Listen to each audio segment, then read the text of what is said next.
Vale, pues nada, por ir entrando ya en materia, para no alargarlo demasiado. Voy a hablar de los problemas de abuso de dependencia en entornos digitales y tenéis aquí en la primera diapositiva puesto un pequeño índice de las cosas que me gustaría ir cubriendo a lo largo de la exposición. Bueno, para empezar ya, el problema al que me voy a referir está ya muy detectado desde hace tiempo, desde básicamente la segunda... desde principios de este siglo, desde la segunda década de este siglo, tanto la doctrina primero como las autoridades de competencia después y luego los legisladores ya han puesto de manifiesto el problema que puede plantear el creciente poder de mercado de algunas plataformas digitales y la correlativa presión a la que pueden someter a ciertos usuarios profesionales que en general a los usuarios, pero sobre todo a los usuarios profesionales que necesitan establecer relaciones con estas plataformas para poder así acceder a los potenciales clientes, ¿no? A los que llamamos usuarios finales. Y esto puede ser perjudicial, obviamente, no solamente para los usuarios profesionales, sino que también puede impactar negativamente en los mercados, ¿no? Porque las plataformas pueden imponer condiciones que no podrían imponer si estuviéramos en unos mercados que tuvieran, digamos, una competencia saludable, por decirlo de alguna manera, ¿no? Seguro que a todos nos vienen a la mente ejemplos. Perdón.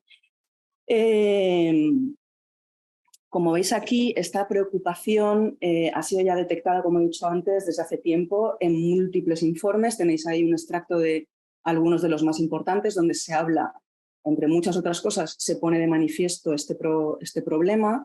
También se menciona expresamente el problema en algunas de las más recientes iniciativas regulatorias en la Unión Europea. Tenéis ahí en la diapositiva dos reglamentos muy conocidos, el llamado P2B, Platform to Business, del 2019, y la archiconocida DMA, que supongo que a lo mejor os suena, aunque bueno, es un tema un poco específico, pero bueno, que está muy de moda, recientemente aprobada este mismo año.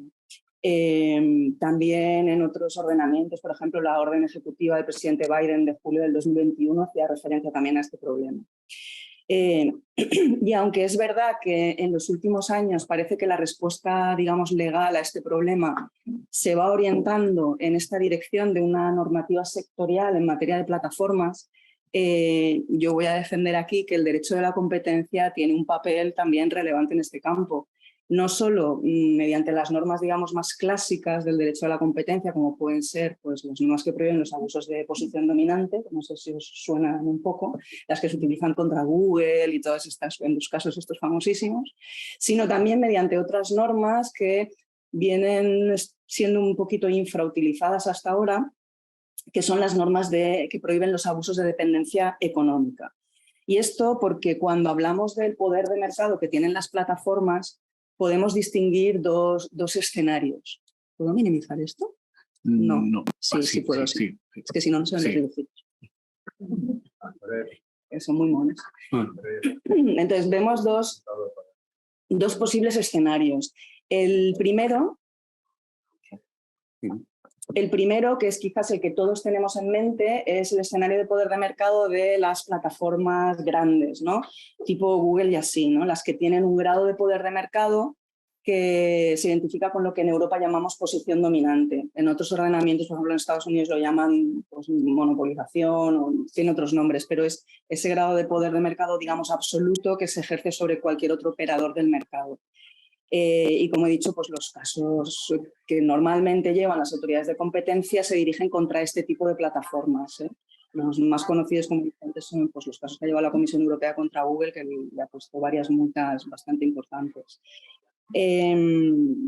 Pero también hay otro escenario que quizás es menos conocido, que se ha contemplado menos hasta ahora, que es el de las plataformas que sin llegar a tener esa posición de poder absoluto en el mercado, sí que tienen un poder relativo en el sentido que se ejerce solamente sobre algunos usuarios profesionales que dependen de ellos. Y este escenario es bastante más importante de lo que puede parecer a primera vista, porque, como explicaré un poquito más adelante, Los mercados digitales, una de las características que tienen es que tienen lo que los economistas llaman una tendencia al tipping, que es a la concentración, gracias a los efectos de red. Bueno, esto lo comentaré luego, ¿no? Y esta tendencia al tipping puede sugerir la conveniencia de una intervención antes de que se alcance el umbral de dominancia, que significa la posición dominante, donde ahí nos vamos a encontrar con distintos problemas, porque sobre todo es una intervención ex post en mercados donde ya no hay competencia, hay que optar por remedios, bueno, se discute, ¿no? Si hay que optar por remedios estructurales, que son siempre más traumáticos y más difíciles de gestionar. Y a ello también cabe añadir otra cosa que no es baladí tampoco, que es que aunque nosotros podamos pensar que una plataforma es dominante en el mercado, cuando llevamos un caso de defensa de la competencia, no está claro que se pueda acreditar en todos los casos que la plataforma tiene realmente lo que llamamos la posición dominante. Y hay algún ejemplo, uno muy conocido, que a lo mejor este sí que os suena, es uno en Estados Unidos que llevó contra Apple, Epic Games, que es la empresa que comercializa el videojuego Fortnite. En ese asunto se alegaban infracciones del derecho de la competencia estadounidense y el Tribunal del Distrito Norte de California desestimó las infracciones de las leyes federales y estatales antitrust de defensa de la competencia porque no se había acreditado que Apple fuera lo que ellos llaman un monopolista en el mercado relevante, es decir, que tuviera dominancia, ¿no? Por lo tanto, no hay que descartar que, dependiendo de cómo definamos el mercado, puede que no sea tan fácil acreditar la dominancia para poder aplicar el escenario 1. Esto nos da la medida, por lo tanto, de que este segundo escenario, el del poder relativo de mercado, es bastante relevante en la práctica. Y ya, perdón, y ya desde el punto de vista, digamos, normativo y centrándonos en Europa, hay que recordar, digamos, que es verdad que las normas estas que prohíben los abusos de dependencia económica no existen a nivel europeo, a nivel de la Unión, porque en el TFUE lo único que se prohíbe son los abusos de posición dominante, en el artículo 102 del TFUE, y lo mismo pasa en la mayoría de ordenamientos nacionales. Pero sí que es verdad que hay bastantes Estados miembros, tenéis ahí una lista, en los que existen normas que también prohíben los abusos de dependencia económica, ya sea o bien en el campo de la defensa de la competencia o bien en el campo de la competencia desleal. Hay algún país un poquito más peculiar, como Italia, que lo tiene regulado en el derecho de contratos, en una ley sobre el contrato de suministro, pero bueno, lo aplica la autoridad de competencia dentro de lo que es el sistema de la defensa de la competencia de ese país. Y también merece la pena señalar que hay un cierto movimiento en este terreno, porque algunos países que no tenían estas normas, como es el caso de Bélgica, las han aprobado recientemente, precisamente con vistas a su aplicación en los mercados digitales. Y otros países que tenían estas normas desde hace ya bastante tiempo, como el caso de Alemania, que es la pionera en este terreno, han revisado esas normas con vistas a ajustar y a facilitar su aplicación en los mercados digitales. En Alemania, en el año 2021, en enero del 21, se aprobó una ley que se llama la Digitalisierungsgesetz, que lo que hace es modificar algunos artículos de la ley de competencia alemana para facilitar la aplicación en los mercados digitales. Y una de las cosas, no es la única, pero una de las cosas que modifica es la sección 20 de la ley de defensa de la competencia alemana, que es la que prohíbe los abusos de dependencia económica. Por lo tanto, hay un cierto movimiento en este terreno. Entonces, ¿cómo son estas normas? Muy brevemente para poder entender el resto, ¿no? Todas estas normas que he presentado hablan de dependencia económica que se configura como una situación que, como veis ahí, se produce en el marco de las relaciones bilaterales entre una empresa fuerte y una contraparte que es dependiente. Y este poder de la empresa fuerte se concreta en una situación de poder relativo, es decir, que se ejerce solamente respecto de esa contraparte contractual y no respecto de todos los demás operadores del mercado, que es lo característico de la posición dominante. El concepto legal que utilizan todas estas normas es muy similar en todas ellas, porque todas vienen, digamos, han heredado un poco la filosofía de la norma alemana. y siempre se describe la dependencia como la ausencia de una alternativa equivalente o satisfactoria o suficiente y razonable. Eso varía un poco dependiendo del tenor literal de cada una de las normas. Oigo veces, no sé solo yo, ¿no? ¿Vale? Una alternativa, como digo, equivalente para que la empresa presuntamente dependiente pueda ejercer su actividad. De esto se deriva que cuando analizamos si existe o no dependencia, tenemos que hacer un análisis en dos fases.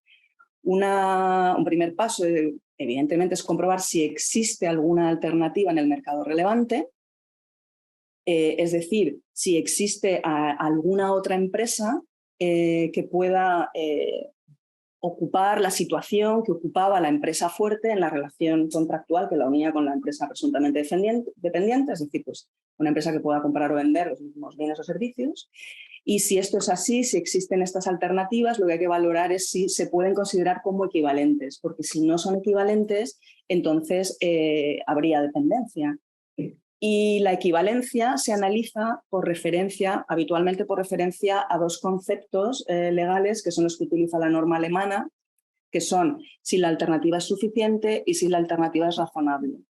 La suficiencia consiste en un enfoque, digamos, general y objetivo que hace referencia a la situación típica en la que se encontraría una empresa en la misma situación que la empresa presuntamente dependiente. Y a lo que se refiere es a una suficiencia desde el punto de vista cuantitativo, es decir, si la alternativa estaría en condiciones de cubrir desde el punto de vista cuantitativo las necesidades que tendría una empresa en la situación típica de la empresa presuntamente dependiente. Y esto se completa con lo que llamamos el análisis de razonabilidad, que ahí ya sí que hacemos un enfoque más individual y más subjetivo, examinando las circunstancias del caso concreto, la situación específica de esa empresa presuntamente dependiente y valorando qué consecuencias tendría para esa empresa el uso de la alternativa. Y esto se hace básicamente mirando datos como, por ejemplo, los costes de la alternativa, la fiabilidad de sus suministros o sus pedidos, las modalidades de entrega que puede proporcionar o las modalidades de pago, posibles financiaciones, este tipo de cosas, digamos, más específicas del caso concreto. Bien, esta es la base teórica de la dependencia económica en general hasta ahora. Y si bien es verdad que estas normas se han venido utilizando tradicionalmente en el marco de las redes de distribución offline, pues nada obsta para que también se apliquen a los mercados digitales en relación con la conducta de las plataformas respecto de los usuarios profesionales que pueden depender de ellas. Porque la dinámica que se produce en estos mercados entre estos dos grupos de operadores es muy similar a la que se produce en el mundo offline entre los vendedores, los proveedores de servicios y sus distribuidores. En el caso que estamos hablando ahora de entornos digitales, lo que examinaríamos serían las relaciones entre los usuarios profesionales que quieren vender a usuarios finales y que utilizan plataformas como intermediarios, como canales de distribución online. Vale, entonces este sería, digamos, el marco. Pero claro, para valorar en este entorno digital si existe o no dependencia, pues tenemos que tener en cuenta algunas características específicas de los mercados digitales, porque hace ya bastante tiempo que la doctrina económica ha puesto de manifiesto que los mercados digitales y la competencia que se desarrolla en estos tiene características propias, específicas y diferentes de las que se dan en los mercados offline. Y por eso tenemos que valorar algunas características que son, digamos, específicas del entorno digital. Habría más cosas, pero las más importantes son estas dos que tenéis en pantalla. En primer lugar, lo que he comentado al principio de esta tendencia al tipping, a la concentración que tienen los mercados digitales. Esta tendencia al tipping viene dada fundamentalmente viene por muchos factores que tenéis ahí, pero sobre todo por los llamados efectos de red, que creo que no hace falta que los explique porque todo el mundo sabe cómo funcionan, ¿no?, los efectos de red de las plataformas. y se acentúa también, se complementa con todas estas cosas que son características de los negocios que se dan en el entorno digital, ¿no? Bueno, son conceptos algunos económicos, pero creo que se entienden muy fácilmente, ¿vale? La otra característica típica que hay que tener en cuenta de los mercados digitales es el tema de los datos. Porque si se dan efectos de red positivos, entonces aumenta el número de usuarios de las plataformas que aportan más datos. Los datos, como todos sabemos, sirven para muchas cosas, pero entre otras sirven para mejorar el servicio que dan las plataformas, con lo cual se atrae a más usuarios, usuarios que a su vez aportan más datos, se vuelve a mejorar el servicio. Esto es lo que uno suele llamar el círculo virtuoso, ¿no? Que proporcionan los datos para las plataformas. Y tampoco hay que olvidar el papel que tienen los datos en la monetización del modelo de negocio de las plataformas, porque permiten con esos datos presentar una publicidad más personalizada, más acorde con los usuarios, con los intereses que tienen los usuarios finales, y esa publicidad más personalizada pues tiene un indudable valor para los anunciantes que están dispuestos a pagar más por ella, ¿no? Estos son, digamos, a grandes rasgos, los aspectos, digamos, más relevantes para el análisis que voy a hacer a continuación. Teniendo en cuenta estos datos propios de los mercados, se puede proponer, por lo tanto, una metodología propia con unos criterios propios de los mercados digitales para realizar los análisis de dependencia. Habría algunas otras especialidades en las que no me voy a detener en materia de mercado relevante, porque son mucho más técnicas y, bueno, quizás no merece la pena. Si a alguien le interesa, pues están en el artículo que he aportado como material, está ahí explicado. Me voy a centrar en la metodología y criterios que habría que utilizar para lo que es el análisis de si existe o no existe dependencia, que es, digamos, el meollo de la cuestión. Entonces, como he dicho antes, el análisis de si existe o no de dependencia empieza por identificar alternativas. Lo primero que hay que ver es si hay alguna alternativa, luego ya veremos la equivalencia. Entonces, en el caso que nos ocupa, en principio, para un usuario profesional, cualquier alternativa a la plataforma fuerte podría ser cualquier otra plataforma que esté en condiciones de proporcionar un servicio de distribución online similar al de la plataforma fuerte, o, en su caso, también incluso la propia web del usuario profesional, si esto es posible, pues las características del producto o del servicio que se esté comercializando. Por lo tanto, a priori, nos vamos a encontrar con que existen alternativas. Este no va a ser el problema, digamos. Lo más importante va a ser, por lo tanto, el análisis de la equivalencia o no de estas alternativas. Y aquí es donde yo creo que, y es, digamos, la tesis fundamental de la que os quiero convencer, es que hay que cambiar un poco el chip y hay que abandonar, digamos, los análisis tradicionales que se utilizan, con los criterios tradicionales que se utilizan en los mercados offline, y analizar estas cuestiones teniendo en cuenta las características de los sistemas digitales. Para empezar, como tenéis ahí, pues esta tendencia al tipping y provocada por los efectos de red, que está conectada con el coste que tiene el abandonar la plataforma para los usuarios, los llamados switching costs, que seguro que os suenan, porque esto está íntimamente relacionado con la razonabilidad de la posible alternativa, en la terminología que he estado utilizando hasta ahora.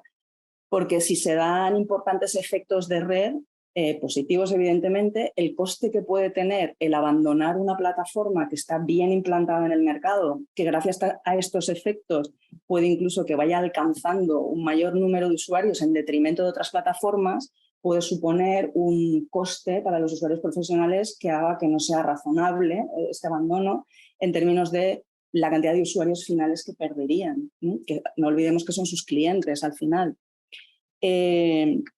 Para matizar un poco esto, que es, digamos, uno de los criterios más importantes, habría que también analizar algunos datos propios de los entornos digitales, como pueden ser muy importantes los límites de capacidad de las plataformas. Estos límites de capacidad se asocian al riesgo de saturación de las plataformas, y esto hay que valorarlo en la alternativa, porque si se puede producir una saturación de la alternativa, esta puede no ser suficiente en los términos que he explicado antes, ¿no? que utilizamos en estos análisis de dependencia. También habría que matizar esto con otros datos, por ejemplo, las preferencias de los usuarios que favorecen la diferenciación entre plataformas o las posibilidades de multihoming que se pueden dar dependiendo del mercado relevante en el que estemos hablando. Porque si las preferencias son homogéneas y no existe posibilidad de multihoming o existe una fuerte preferencia por el single homing, entonces, por parte de los usuarios finales, entonces el cambio a otra plataforma puede suponer para el usuario profesional un coste no razonable en términos de cuántos usuarios finales va a perder. Esto en relación con este primer grupo de factores a tener en cuenta. Luego tendríamos el tema de los datos, que también hay que tener muy en cuenta, en especial en estos dos aspectos que tenéis en pantalla. La personalización de la publicidad, claro, porque el uso de una plataforma con menor capacidad de personalización de la publicidad pues puede suponer un importante coste para el usuario profesional en términos de pérdida de los usuarios finales más susceptibles de convertirse en clientes. Y esto puede hacer pues, que, como digo, que no sea razonable el cambio. Luego también muy importante es el acceso a los propios datos por parte de los usuarios finales, porque en ocasiones las plataformas no dan fácil acceso a estos datos y los usuarios profesionales no pueden ni generarlos por sí mismos ni duplicarlos. Como sabemos, estos datos les sirven para mejorar su servicio y para ver cómo es su producto o su servicio, ¿no? Y además, aunque la plataforma les diera acceso a esos datos, estos podrían no ser susceptibles de importarse a otra plataforma por razones técnicas o por razones de diseño, o el coste que pediría la plataforma para dar el acceso a los datos podría ser demasiado elevado. Todas estas variables podrían impactar en términos de costes en la razonabilidad o no de abandonar la plataforma para pasarse a otra. Voy a ir acabando, no os preocupéis. Otro grupo de factores que yo creo que también son muy importantes son cosas que también ha puesto de manifiesto la doctrina económica en este caso. Muy importante los costes reputacionales, evidentemente, porque la reputación que obtienen los usuarios profesionales está conectada con el número de transacciones que se hacen en las plataformas y las reseñas que dejan los usuarios finales en ellas. Entonces, y por lo tanto está específicamente relacionada con la plataforma en cuestión. Si estas reseñas no se pueden importar a otra plataforma y desaparecen de la anterior, el usuario profesional pierde todo el goodwill reputacional que ha ido adquiriendo y esto puede ser indudablemente pues, un enorme coste para ellos. Algo similar sucede con el posicionamiento, con el ranking de las plataformas, porque el abandonar una plataforma en la que tienes un buen ranking para irte a otra plataforma en la que tienes menos ranking, pues también puede ser un coste que haga que no sea razonable ese abandono, porque vas a tener menos acceso a usuarios finales. O a lo mejor también hay casos en los que las comisiones asociadas al posicionamiento, porque el posicionamiento no son solamente datos, a veces son bastante a menudo también comisiones. A lo mejor las comisiones que se piden en la plataforma alternativa son más elevadas que las de la plataforma anterior y eso supone un coste que haga que ese cambio no es razonable. También tenemos otros factores que también ha estudiado la doctrina económica, como por ejemplo pues, la inercia de los usuarios finales que tenemos todos a cambiar las configuraciones por defecto de nuestros dispositivos, que puede hacer también que el cambio a otra plataforma tampoco sea razonable si se van a perder también usuarios finales. Bueno, como vemos, como he intentado explicar, espero que lo bastante sencillo para que me hayáis podido seguir. Hay muchos datos y factores que están específicamente relacionados con los entornos digitales que es necesario tener en cuenta para hacer una valoración, digamos, aquilatada, seria de la dependencia en este terreno. Es cierto que no es una tarea sencilla porque son muchos factores, porque dependiendo de los mercados de los que estemos hablando hay factores que van a tener más o menos peso y que van a operar en una dirección o en otra, pero bueno, en realidad la aplicación del derecho de la competencia pues, nunca es demasiado sencilla y creo que ello no debe ser óbice para intentar aplicar las normas que tenemos. Y a mi juicio, con esta metodología y criterios específicos, creo que las normas de dependencia económica, que como he dicho antes, están un tanto infrautilizadas, tienen, creo, un importante potencial y pueden ser bastante efectivas para controlar la conducta de las plataformas fuertes respecto de los usuarios profesionales dependientes. Pero claro, esto indudablemente pasa porque nuestras autoridades de competencia y en su caso los tribunales pues se lancen, ¿no? Sean capaces de incorporar esto al análisis. Por mi parte, esto es más o menos todo lo que os quería contar. Gracias.